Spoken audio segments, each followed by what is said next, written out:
오늘도 퇴근길 지하철 안에서 스마트폰을 내려다보며 누군가의 말에 상처받고 혹은 누군가를 향해 날카로운 댓글을 달지는 않으셨나요? 직장 상사의 가스라이팅에 밤잠을 설치고 혹은 믿었던 친구의 가벼운 입방아에 배신감을 느끼며 왜 내 주변엔 사람이 없을까? 왜 나는 열심히 사는데도 복이 없을까라는 생각에 가슴이 답답해진 적은 없으신지요?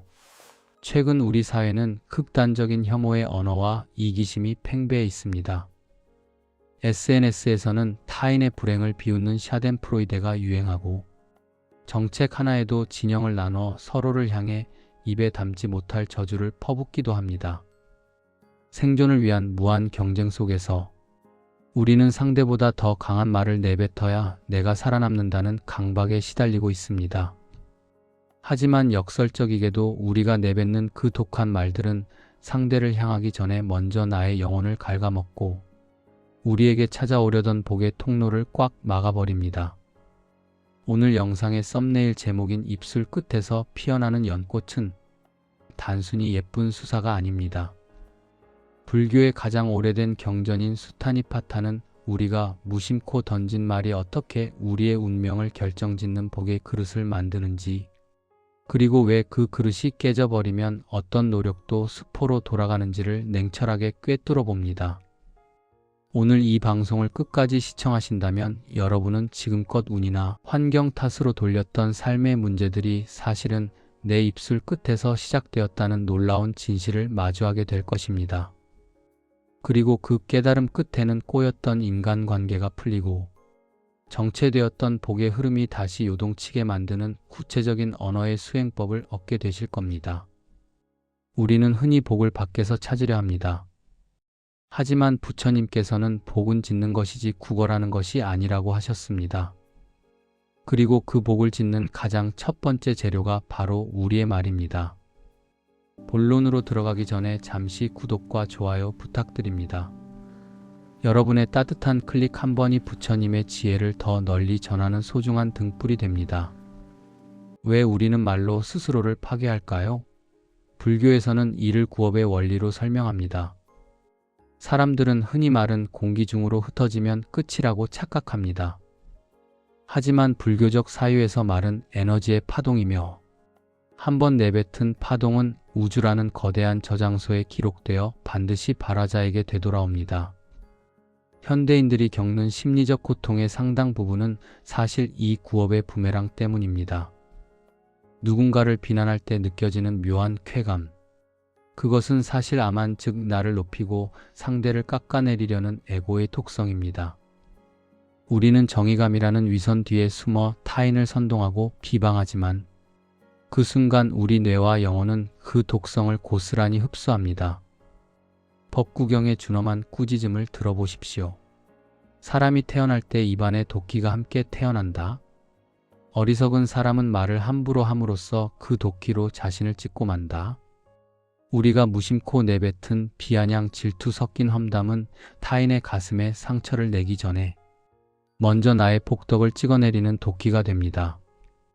복의 그릇이 아무리 크다 한들 매일같이 도끼질을 해댄다면 그 그릇에 무엇이 담길 수 있겠습니까? 여기서 우리가 주목해야 할 본질적 원인은 보상 심리와 집착입니다. 내가 이만큼 해줬는데 어떻게 저럴 수 있어라는 보상 심리는 독설을 낳고 내가 옳고 너는 틀렸다라는 정의감에 대한 집착은 증오의 언어를 만듭니다. 사회적 이슈가 되는 정책 갈등이나 세대 갈등 역시 그 이면을 들여다보면 자기 이익의 극대화를 위해 타인을 배신하고 위선을 떠는 말의 전쟁입니다. 불교는 우리에게 가르칩니다. 급변하는 환경 속에서 불안을 느낄수록 우리는 자신의 입술부터 단속해야 한다고 말이죠. 당신이 내뱉는 말이 곧 당신의 환경이 됩니다.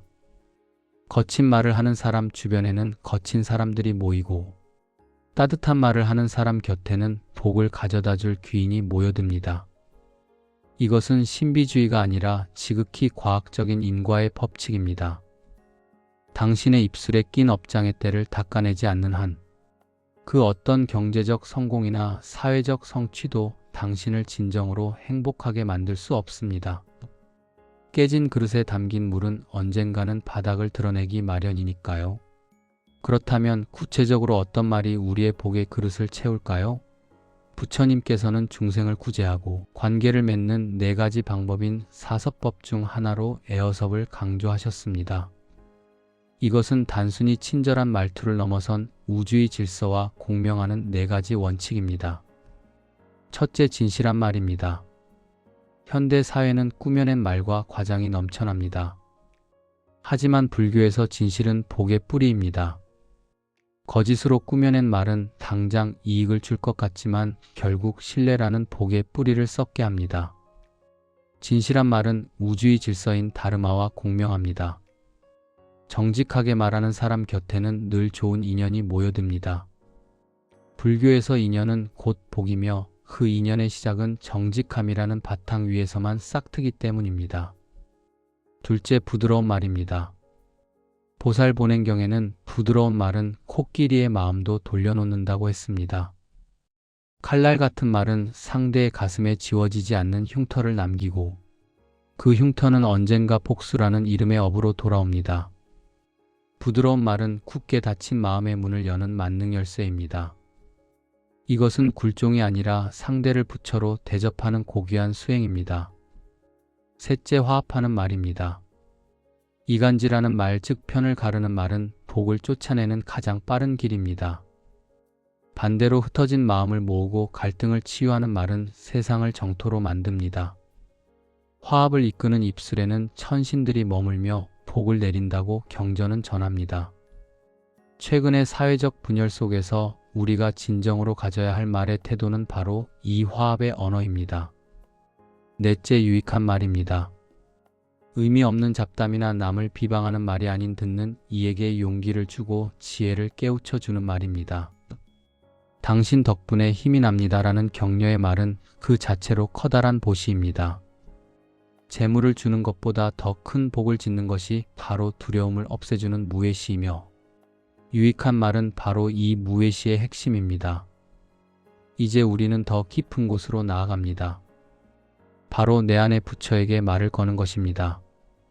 화엄경의 핵심 사상인 일체유심조, 즉 모든 것은 오로지 마음이 만든다는 가르침은 우리의 자아 인식에 적용됩니다. 타인에게 하는 말 못지않게 중요한 것이 스스로에게 건네는 말입니다.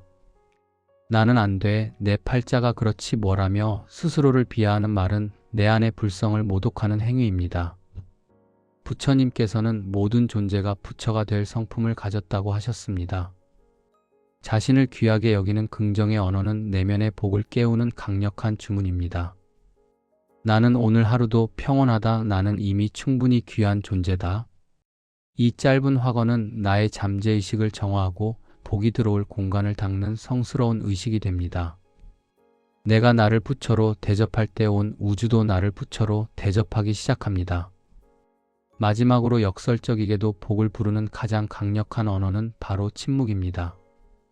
유마경에서 유마거사는 불이법문에 대한 질문을 받았을 때 거룩한 침묵으로 답했습니다.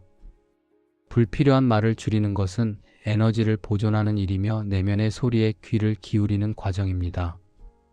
비워야 채워진다는 말처럼 입을 닫고 마음을 열 때 우주의 복이 우리 안으로 흘러듭니다. 남의 허물을 말하고 싶을 때, 분노가 치밀어 폭언이 튀어나오려 할 때 그 찰나의 순간을 참아내고 침묵하는 것, 그것은 수천 번의 절을 올리는 것보다 더 큰 공덕이 됩니다. 말을 아끼는 자는 지혜를 얻고 입을 지키는 자는 복을 지킨다. 이 간결한 가르침이야말로 소음의 시대에 우리가 되찾아야 할 최고의 복덕 비결입니다. 그렇다면 구체적으로 어떻게 해야 이 말의 업을 닫고 복을 부르는 삶으로 전환할 수 있을까요? 부처님의 가르침을 일상에서 실천하는 3가지 구체적인 방법론을 제시해드립니다. 첫 번째는 멈춤과 바라보기입니다. 누군가 나를 비난하거나 화나는 상황이 닥쳤을 때 즉각적으로 반응하지 않는 연습입니다. 화라는 감정은 독과 같습니다. 이 독이 입 밖으로 나가는 순간 그것은 업이 됩니다. 화가 치밀어 오를 때 혀끝을 입천장에 대고 3번의 심호흡을 하십시오. 그리고 마음속으로 외치세요. 아, 내 안에서 화라는 불이 일어났구나. 이렇게 객관화해서 바라보는 것만으로도 말의 도끼는 절반 이상 사라집니다. 이것이 바로 깨어있는 거리두기입니다. 두 번째는 무죄칠시의 실천입니다. 돈 한 푼 들이지 않고 복을 짓는 7가지 방법 중 언사시가 있습니다. 이는 부드럽고 따뜻한 말로 대하는 것입니다. 오늘 참 멋지시네요. 당신의 도움이 큰 힘이 되었습니다. 와 같은 짧은 말 한마디가 상대방의 하루를 바꾸고 그 긍정적인 파동은 배가 되어 나에게 돌아옵니다. 특히 가족이나 가까운 사람일수록 더 예의를 갖추어 말하십시오. 가장 가까운 사람에게 짓는 구업이 가장 깊고 어둡기 때문입니다. 세 번째는 자해의 명상입니다. 매일 밤 잠들기 전 오늘 내가 한 말들을 복기해 보세요. 상처 준 말은 없었는지, 헛된 말로 시간을 낭비하지는 않았는지 돌아보며 참회하는 시간을 갖는 겁니다. 그리고 스스로에게 이렇게 말해주세요. 오늘 하루 애썼다. 내일은 더 맑은 말로 세상을 향기롭게 하리라. 여기서 아주 현대적이고 흥미로운 수행 도구를 하나 소개해드리고자 합니다. 바로 우리가 매일 사용하는 AI를 활용하는 방법입니다. 인공지능이 어떻게 불교 수행에 도움이 되냐고요? AI는 감정이 없는 거울과 같습니다.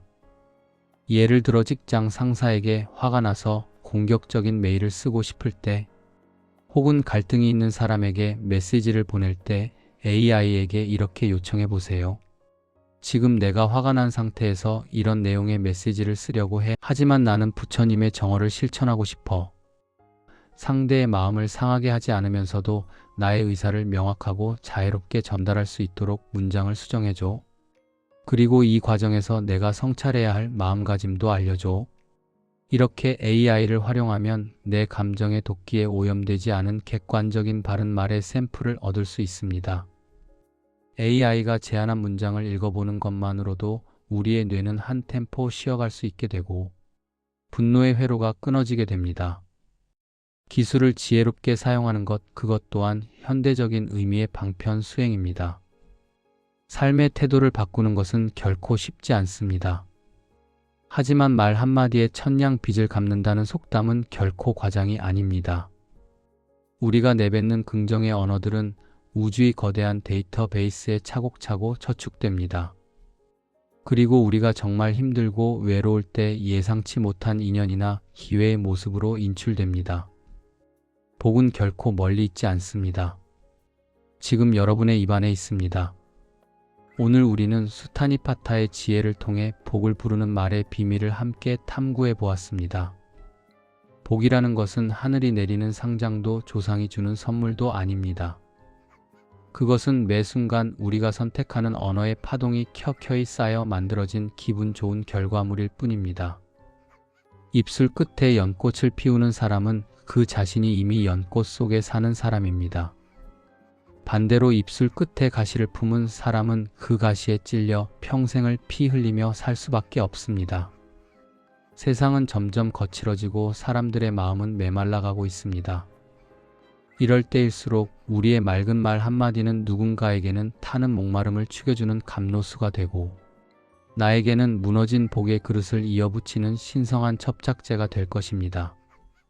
도반님들, 영상이 끝나고 나면 곁에 있는 사람에게 혹은 오늘 하루 고생한 나 자신에게 가장 따뜻하고 향기로운 말 한마디를 건네보시면 어떨까요? 그 작은 시도가 여러분의 운명을 바꾸는 거대한 기적의 시작점이 될 것입니다. 마지막으로 여러분께 여운이 남는 질문 하나를 던지며 마무리하고자 합니다. 오늘 당신이 세상에 뿌린 말의 씨앗들, 훗날 그것들이 꽃으로 피어난다면 당신의 삶은 어떤 정원이 되어 있을까요? 여러분의 입술 끝에 늘 자비의 연꽃이 만개하기를, 그리고 그 향기가 여러분의 온 삶을 진정한 폭덕으로 가득 채우기를 두 손 모아 간절히 발언합니다. 오늘도 긴 시간 함께 해주셔서 감사합니다. 영상이 도움이 되셨다면 주변에 복을 나누는 마음으로 공유해주세요. 여러분의 평온한 수행을 응원합니다. 성불하십시오.